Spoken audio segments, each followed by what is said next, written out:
I wasn't invited to the will reading. Not even a text. Not a whisper. My siblings gathered in Dad's oak-paneled study, swirling brandy like they'd already won, while I stood outside the gates of the estate we all grew up in, locked out of a legacy I helped build. They thought keeping me in the dark would protect their secret, that I'd stay quiet like always. But what they didn't know is that while they were busy divvying up Dad's empire, I was peeling back the deeds, line by line, and what I found buried in those real estate files was enough to burn their version of the truth to the ground. I didn't even know the will was being read until I saw a photo, yes, a photo, on my sister Mallory's Instagram story. Just a blurry shot of Dad's mahogany study, the caption dripping with smugness, bittersweet day. No tags, no mention of me. But I knew that room like the back of my hand. The green leather chairs, the dusty decanter, the brass lamp I broke when I was 8 and Mallory pinned it on me. I knew exactly where they were, and more importantly, where I wasn't. Not invited, not included, not even told. At first, I thought it had to be some kind of oversight, a clerical error, a missed call. I checked my phone, my email, even spam folders. Nothing. Just silence where there should have been formality. We were talking about my father. A man I cared for when his hands shook too much to sign checks. A man I stayed up with at 3 a.m. when the cancer meds made him paranoid and confused. A man whose estate, let's be very clear, I helped build, one tenant contract at a time. And yet they shut me out. They gathered in that house like it was theirs by birthright, as if DNA alone earned them the keys to the kingdom. My brothers, flanked by their wives in muted designer mourning. Mallory in her widow-chic black jumpsuit, probably already fantasizing about turning Dad's study into a wine library for her tasteless dinner parties. I could picture them all clinking glasses while the lawyer read out bequests like blessings from a god they only remembered existed when there was something to gain. Meanwhile, I stood outside the gates, literally. I drove out there the day after the funeral, thinking maybe we'd have some kind of gathering. Closure, maybe. But the iron gates were locked. No cars in the circular drive, just silence and shadowed windows. I knocked. I waited. Nothing. That's when the shift happened. You ever feel it? That moment when grief calcifies into something else? Not anger, exactly. Not yet. But clarity. Cold, clean clarity. I realized in that moment that this wasn't some fluke or miscommunication. This was deliberate, coordinated. They didn't just forget to include me, they chose not to. They didn't want me there because they knew what they were doing was wrong. And if they were willing to lie by omission now, what else had they been hiding? I drove away with my heart pounding and my hands white-knuckled on the steering wheel. I wasn't crying. I didn't have the energy left for tears. What I had was something better, questions. And I knew exactly where to start looking for answers, because while they were busy sipping Dad's bourbon and pretending to be his heirs, I still had access to something they'd clearly forgotten about. The deeds. He always let me manage the files, ever since I graduated from business school. Tucked away in an old metal cabinet in the office above our original property site, the one none of them ever visited anymore because it smelled like dust and desperation. They left that to me, the responsible one, the invisible one, the one they assumed would stay small. They thought keeping me out of the will reading would bury the truth. But what they didn't know was, the truth wasn't buried in a document. It was buried in brick, foundation, and ownership clauses. And I had the keys to dig it all up. I wasn't always the outsider. Not exactly. Not when we were kids, anyway. When people looked at our family from the outside, they saw the perfect portrait. 4 kids, one father with a booming real estate empire, and a mother who knew how to curate silence like a virtue. I used to think we were some kind of dynasty in the making. The kind that gets written about in glossy magazine spreads with headlines like "Legacy Built on Love" and "Square Footage." But that was the fantasy. Inside our house, the air was thick with competition. Praise was currency. Proximity to Dad meant power, and the rest of us fought for it like scraps. Mallory won early. Always the polished one. The pageant smile in a family that hated mess. She could wear resentment like a pearl necklace and make it look expensive. My brothers, Jamie and Connor, were the go-along-to-get-along types. Connor latched onto Dad's ambition and mirrored it until you couldn't tell where the man ended and the air began. Jamie mostly coasted, charming, reckless, and somehow always forgiven. And then there was me. I wasn't rebellious. I wasn't lazy. I wasn't loud or disobedient or even particularly dramatic. I was just efficient. I learned how to read Dad's mood before he walked through the door. I anticipated problems before they exploded. I didn't whine or pout or storm out of rooms. I made myself useful, helpful, indispensable, I thought. But in our house, being indispensable didn't earn you admiration. It earned you invisibility. Mallory got front row seats to Dad's client dinners. The boys got his golf weekends. The man-to-man talks in the study. I got spreadsheets, rent rolls, inbox 0 by 9 a.m. At first, I told myself it was a compliment, that he trusted me with the real work. And maybe part of that was true.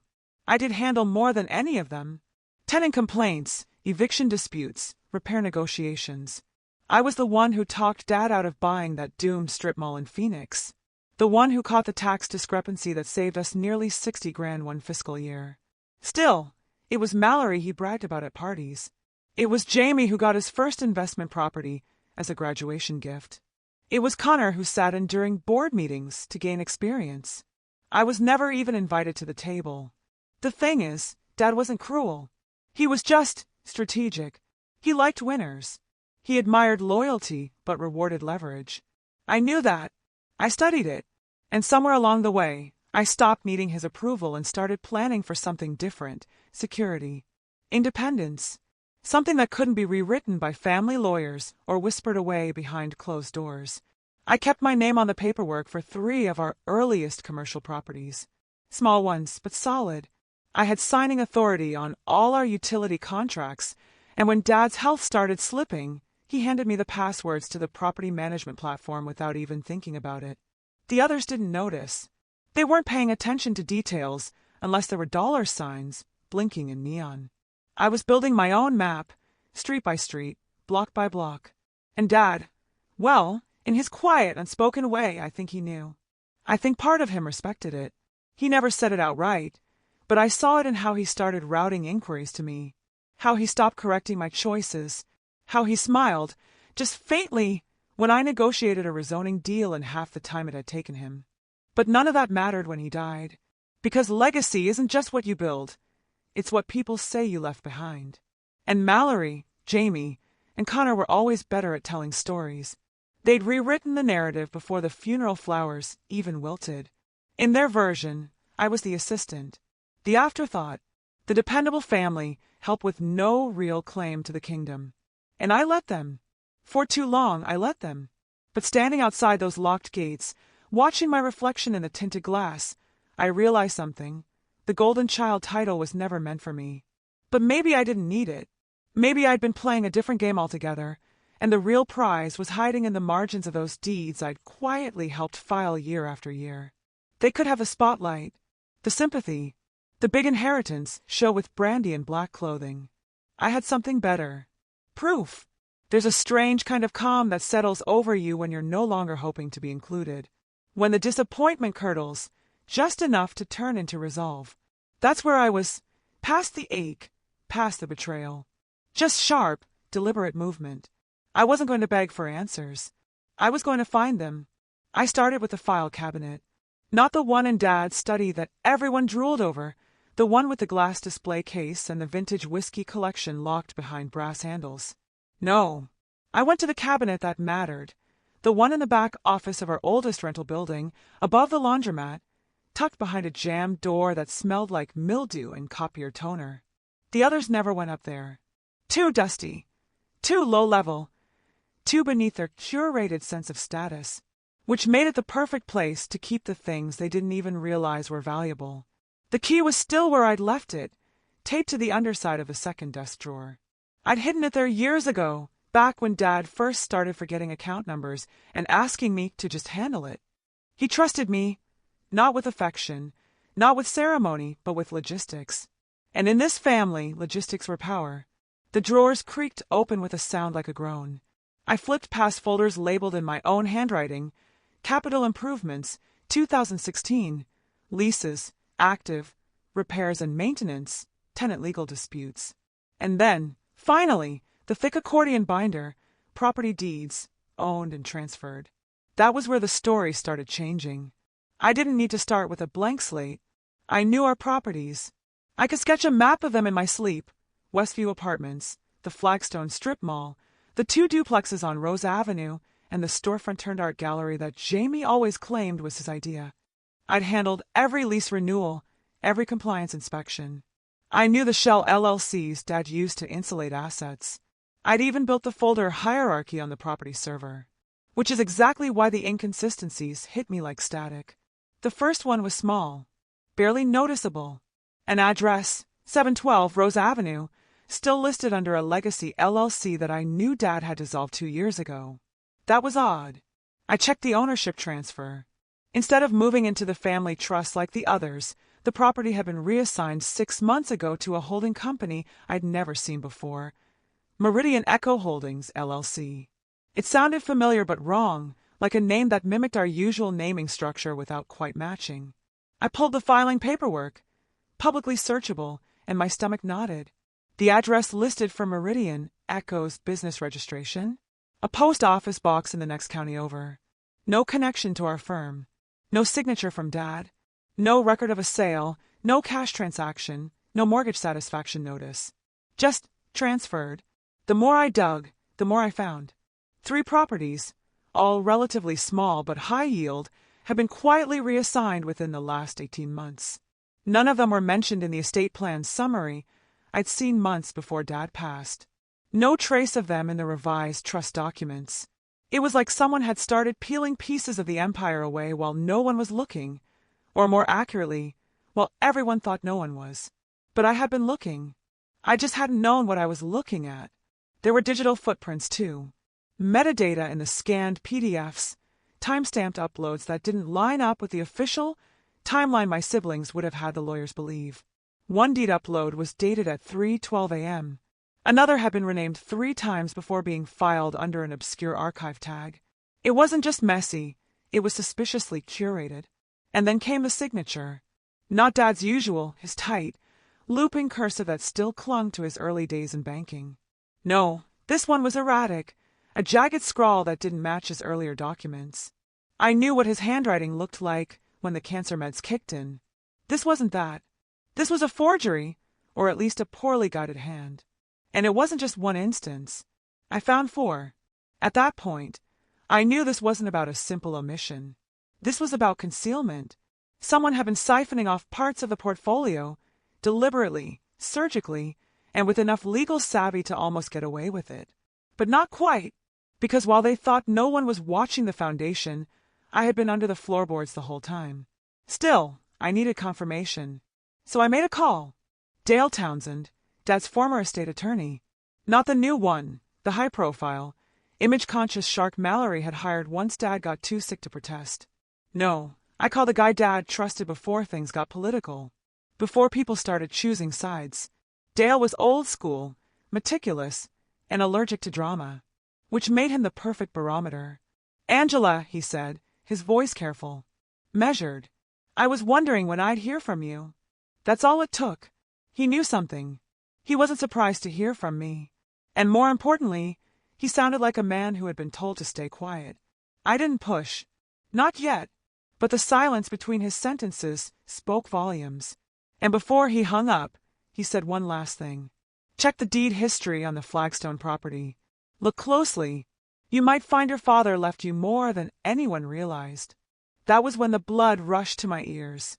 Flagstone was one of the properties I'd worked on directly, negotiated leases, oversaw renovations, even coordinated the signage design. It had been profitable from day one. And if it had been reassigned without documentation, I'd know. But what if it hadn't been taken from me? What if it had been given to me? Flagstone was never supposed to be a big deal. That's how Dad framed it anyway. Just a low-risk strip mall, he'd said when we toured it together 5 years ago. Steady leases, stable tenants. Not glamorous, but it pays for itself. It was the kind of property the others would have sneered at. No branding opportunity, no flashy upside. But to me, it was gold. Predictable, profitable, and most importantly, mine. Not on paper yet, but in practice, I'd run every inch of it. When I got back to the office after my call with Dale, I went straight for the fireproof lockbox where we kept the legacy deed copies. The flagstone folder was intact, but tucked inside was something new. Something I hadn't filed. A handwritten note on my father's stationery. Not dated. Not signed. Just 4 words, in a shaky but unmistakably familiar script. Angela handles this now. No punctuation. No flourish.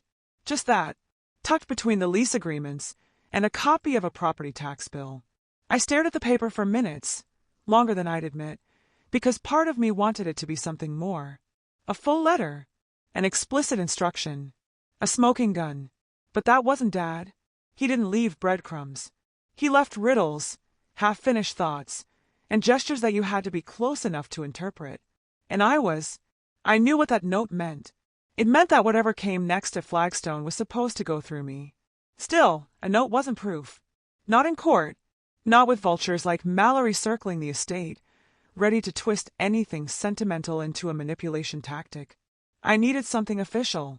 So I went back to the digital trail, and that's when I saw it. The Flagstone deed had been quietly amended. It hadn't been transferred, like the others. It hadn't been sold or gifted. It had been partitioned.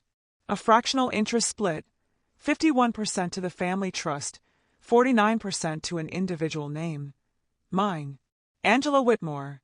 There it was, filed 3 months before Dad died. No one had ever told me. No one had sent me paperwork, or even hinted at it. It was legal, logged and binding, which meant that technically they couldn't make a single decision about that property without my say-so. So why hadn't it come up at the will reading? Simple. Because it wasn't in the will. It was separate.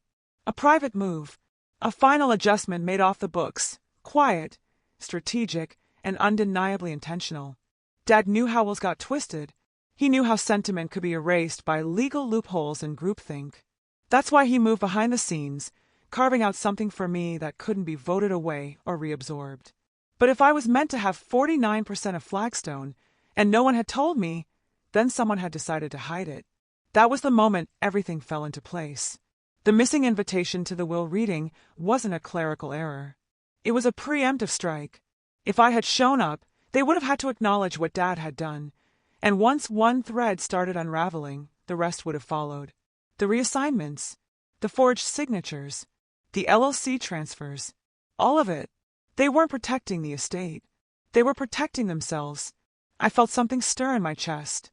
Not rage. Not fear. Something colder. Sharper. Resolve. That night, I went back to the Flagstone property. Not to the office or the storefronts, but the roof. There's a narrow ladder in the back alley, rusted but stable. I used to climb it when I needed air, when Dad would bark at me over the phone and I'd pretend not to care. I sat up there, legs dangling over the edge, watching the fluorescent signs flicker one by one as the tenants closed shop for the night. It was quiet, but not empty. You could hear the life inside, muffled laughter from the taqueria, someone sweeping in the nail salon, a dog barking from the back of the pet groomer's van. This place didn't belong to my siblings. Not in spirit, not in function. They hadn't touched it in years.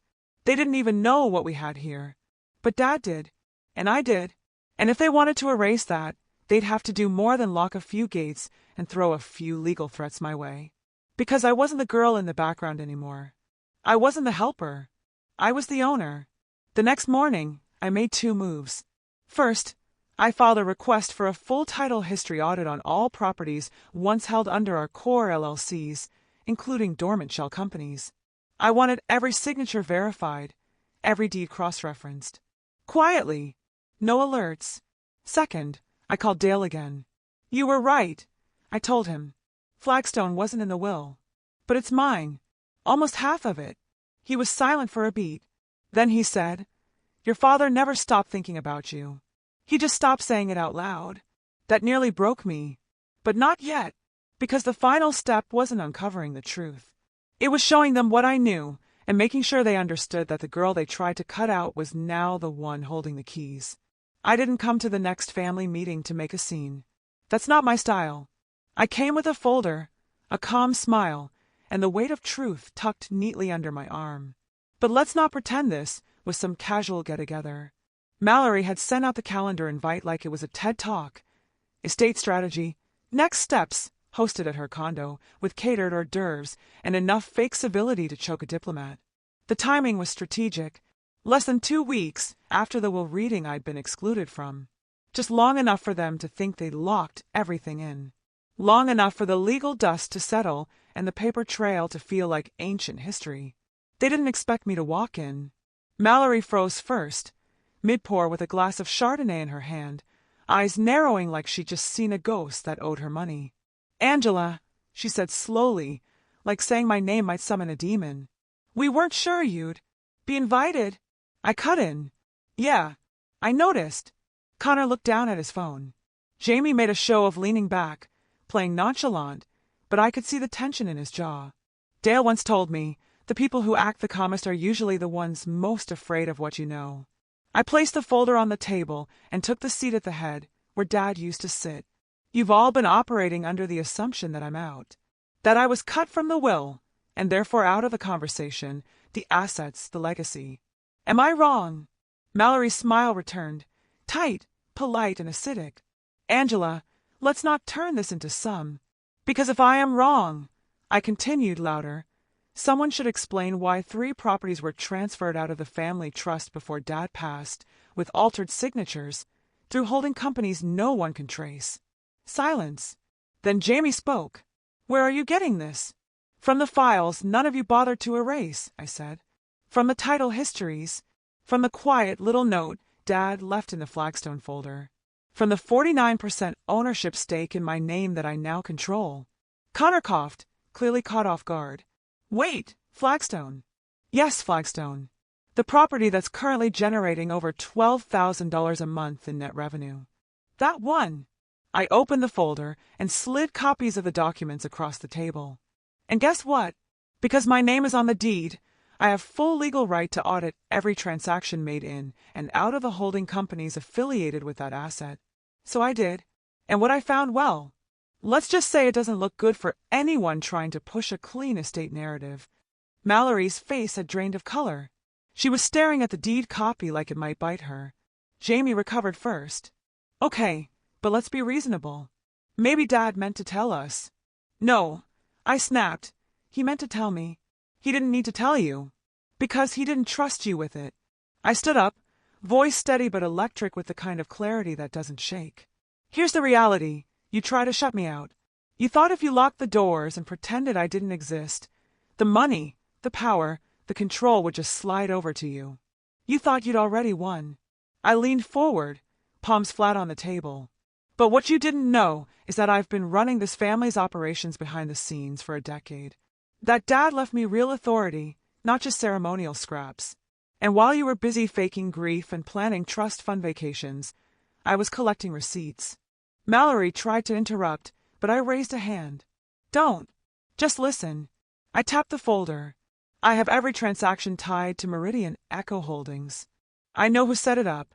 I know which notary stamped the altered signatures. And unless you'd like this to escalate into a very public legal inquiry with consequences none of us walk away from, you'll stop pretending I'm the problem and start treating me like what I am." Connor's voice cracked. "Which is what, exactly?" I smiled. "A stakeholder. A partner. And the only one who can fix this before it becomes a scandal that tanks our entire name." The silence that followed was longer than I expected. Not because they didn't believe me, but because they did. For once, they saw it. The truth of what I'd become. Not the helper. Not the girl in the background. But the one holding the fuse and the match. Eventually, Mallory nodded, slow and tight. "So what do you want?" I looked around the table at the faces that had once dismissed me as invisible. "I want access. I want transparency. And I want my father's legacy protected the right way, not the shortcut version you've all been playing at." "And if we say no?" Jamie asked, a flicker of his old arrogance returning. "Then I call the state attorney's office," I said calmly. "And your inheritance becomes evidence in a fraud investigation." No one spoke after that. I collected my folder and walked out, the room so quiet I could hear Mallory's ice melt in her untouched glass of wine. What they didn't know, until now, was that power doesn't come from a name in a will. It comes from knowing where the bodies are buried. And I had the blueprints, There's something strangely anticlimactic about winning. Not the courtroom kind of win, with gavel slams and press releases, but the quiet kind. The kind that doesn't get headlines, but leaves people changing the subject when your name comes up. After the confrontation at Mallory's condo, things moved quickly, but silently. I never received a formal apology. No handwritten letters. No group therapy hugs on a beige couch where someone cries into a monogram tissue. Just adjustments. Mallory, send a revised financial report 2 days later, this time with all my assets included and CC to the estate lawyer. Connor started asking me questions in email chains he used to conveniently forget I was on. Jamie didn't say much at all, but I noticed he unlisted 2 properties from his personal real estate site, the ones I'd found flagged in the title audit. No one admitted what they'd done, but they didn't have to. They knew I knew, and that was enough. I didn't push further, not because I couldn't, but because I'd already gotten what I needed. The flagstone stake was never about money. I mean, yes, it brings in revenue, but it was proof. Proof that my father saw me, that behind the stoicism and delegation, he had trusted me to carry a part of this legacy forward. Not with fanfare, with function, with purpose. And they hated that. They hated that I didn't need a seat at their table. I'd already built my own. Over the next few weeks, things started to settle. Dale offered to help me set up a new holding company to consolidate my share of the assets. I took him up on it, not to hoard, but to shield. I learned my lesson. The best armor isn't wealth. It's clarity, documentation, preparedness. I wasn't going to be caught off guard again. The first time I drove back to Flagstone after everything, something felt different. The lights were the same. The parking lot still had that weird oil stain no one could ever scrub out. The talk area still played the same playlist on repeat, Spanish guitar and slow ballads that made you feel like you were somewhere softer. But I felt different. Not like a manager. Not like the girl cleaning up after everyone else's mess. I felt like an owner. The tenants greeted me like always, warm, casual. I didn't tell them anything had changed. They didn't need to know about the legal chess match that had nearly ripped this family in half. What mattered was that I was here. I was staying, and nothing they tried to hide would ever be hidden again. I still think about that while reading sometimes. How they all sat in that room, so certain they'd won. That I'd been written out. That I'd vanished like a loose and no one wanted to tie off. But the truth is, I was never just a name on a document. I was the one who knew how this family ran, who carried the knowledge they dismissed as menial. They underestimated me because I didn't chase their approval. I chased the facts. And the facts, they don't play favorites. They don't lie. They don't care who got the biggest piece of the estate if they didn't earn it. So yes, my name was missing from the will. But it's on the deeds. It's on the contracts. It's in the results. They inherited a name. I inherited a foundation. And between the two, only one of us has something that lasts. This is no longer their legacy. It's mine now, and I'm going to build something better with it.